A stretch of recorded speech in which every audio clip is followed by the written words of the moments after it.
এর আগে আমি একটা ভিডিও তৈরি করে ছেড়েছিলাম কিভাবে ধান নিয়ে ধানগুলোকে ভিজিয়ে গজা তৈরি করে চাষের জমিতে ফেলা এবং সেই ধান থেকে গাছ উঠেছে তাতে রোপণের জন্য গাছগুলোকে কিভাবে তুলছে চাষিরা, সেই ভিডিওটা আমি করেছিলাম। এইভাবেই গাছগুলোকে তারা নিয়ে যাতে রোপণ হয় তার জন্য তারা তৈরি করেছে। এই যে রোপণ হচ্ছে, মাটিটাকে ট্রাক্টর দিয়ে খুব সুন্দরভাবে যেন অনেকটা মোলায়েম হয়, তাই কাদা ভাব হয়েছে। তাই এটা 2 ইঞ্চি করে ধানের গাছগুলোকে এই পুঁতে যাচ্ছে।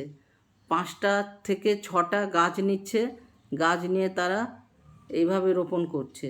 এরা প্রায় সারাদিন এই চাষিরা জলের মধ্যে থাকে। চাষের কাজই খুবই পরিশ্রমের কাজ, কিন্তু একটা কথা চিন্তা করে দেখলে আমরা কত সহজে এই যে বাজার থেকে চাল কিনে আমরা খাই, কিন্তু তার জন্য কতটা কষ্ট করতে হয়।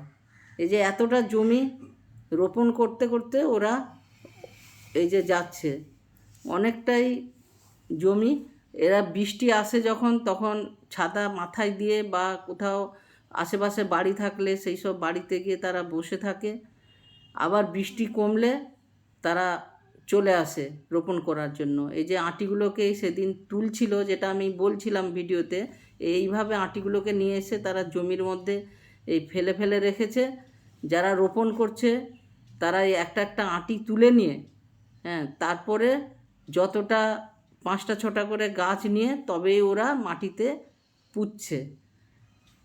আমার এই ভিডিওটা যদি ভালো লেগে থাকে তাহলে একটা লাইক করে আমাকে উৎসাহ দেবেন। আর আমার যদি বলা কিছু ভুল হয়ে থাকে তাহলে আমাকে ক্ষমা করবেন এবং কমেন্টে জানাবেন যে ভুলটা আমার কি হয়েছে। এই যে রোপণ করছে এরা এরা প্রায় সকাল থেকে এসে কাজে লাগে, সেই সন্ধ্যের সময় বাড়ি যায় আর দুপুরে খাবার নিয়ে চলে আসে। দূরে জমি থাকলে তারা কিছুটা রেস্ট নেয় আর খাবারটা খায়, আর কাছাকাছি যাদের বাড়ি আছে তারা দুপুরে খেয়ে আবার চলে আসে। ওই যে পাশে দেখালাম, এই যে নাঙ্গল হচ্ছে, ট্রাক্টর দিয়ে জমি চষা হচ্ছে। এই যে দূরে দেখা যাচ্ছে এরা ট্রাক্টর চলছে, ট্রাক্টর দিয়ে এইভাবে জমিটাকে তারা তৈরি করেছে। আমি গীতাঞ্জলি লাইফস্টাইল জেনারেল নলেজ থেকে